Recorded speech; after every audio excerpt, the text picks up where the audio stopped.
मित्रों, जैसे दिन के बाद देर रात होना निश्चित है, ठीक उसी प्रकार यह भी निश्चित है कि जिसने भी इस मृत्यु लोक में जन्म लिया है उसे एक न एक दिन मरना अवश्य ही है।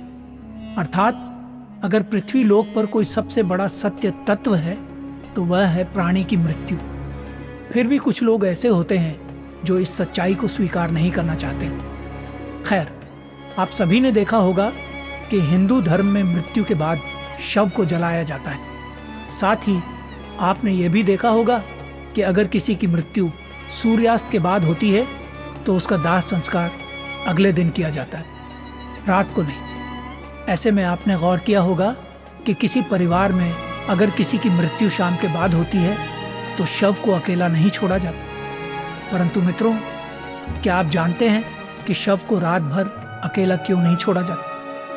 अगर नहीं तो इस वीडियो को अंत तक जरूर देखें, क्योंकि मैं आपको इसी सवाल का जवाब बताने वाला हूं, जिसका वर्णन गरुड़ पुराण में विस्तार से किया गया है। तो चलिए अब बिना किसी देरी के गरुड़ पुराण की ये बातें जानते हैं। नमस्कार और मैक्स डिवाइन टेल्स पर आपका एक बार फिर से स्वागत है। मित्रों, हमारे धर्म में मृत्यु के बाद शव को अकेला क्यों नहीं छोड़ा जाता, यह बताने से पहले हम आपको यह बता देते हैं कि कब कब अथवा किन परिस्थितियों में शव का अंतिम संस्कार नहीं किया जाता या फिर कुछ समय के लिए टाल दिया जाता है।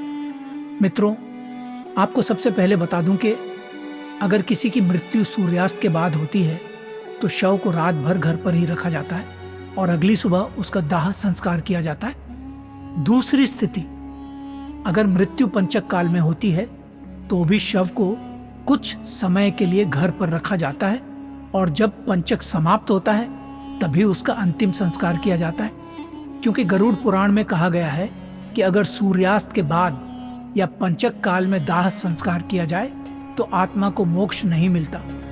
इसलिए रात में किसी के मर जाने पर शव को श्मशान नहीं ले जाया जाता और घर पर ही रखा जाता है। सुबह होने का इंतजार किया जाता है, साथ ही उसे एक भी पल के लिए अकेला नहीं छोड़ा जाता। कोई न कोई व्यक्ति शव के पास रखवाली के लिए बैठता है। इसके पीछे कई कारण हैं। एक, अगर शव को अकेला छोड़ दिया जाए तो जानवर जैसे कुत्ते बिल्ली उसे नुकसान पहुंचा सकते हैं। गरुड़ पुराण के अनुसार इससे मृत आत्मा को यमलोक की यात्रा में कष्ट होते हैं। 2, शव से धीरे धीरे दुर्गंध फैलने लगती है।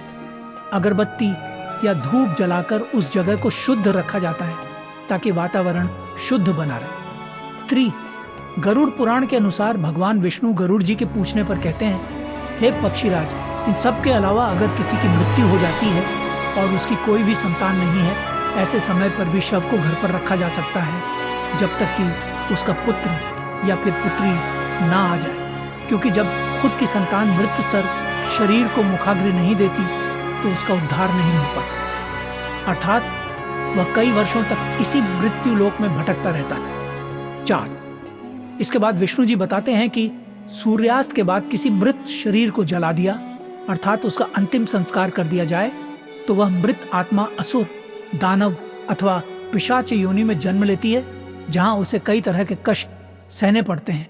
और यही वजह है कि हिंदू धर्म में रात को अंतिम संस्कार करने से मना किया गया है।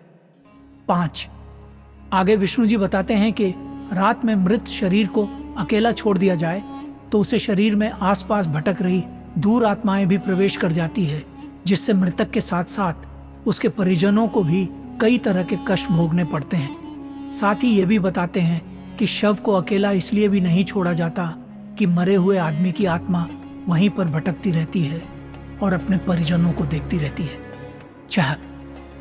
कहा जाता है कि इंसानों की मौत के बाद शरीर आत्मा से खाली हो जाता है और इसी वजह से उस मृत शरीर में कोई बुरी आत्मा का साया अपना अधिकार जमा सकता है।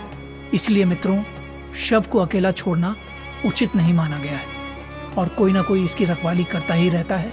आप इस बारे में क्या सोचते हैं? नीचे कमेंट में हमें ज़रूर बताएं। अगर आपको गरुड़ पुराण की ये बातें पसंद आई हों तो इस वीडियो को लाइक और शेयर करें, और अगर आप हमारे चैनल मैक्स डिवाइन टेल्स पर नए हैं तो ऐसे ही और भी आध्यात्मिक और पौराणिक जानकारियों के लिए चैनल को सब्सक्राइब करें और साथ में बेल आइकन भी दबा दें ताकि आपसे कोई भी वीडियो मिस ना हो जाए। तो आज की इस वीडियो में बस इतना ही। मिलते हैं आपसे अपने नेक्स्ट वीडियो में। अब हमें दीजिए इजाज़त। आपका बहुत बहुत धन्यवाद।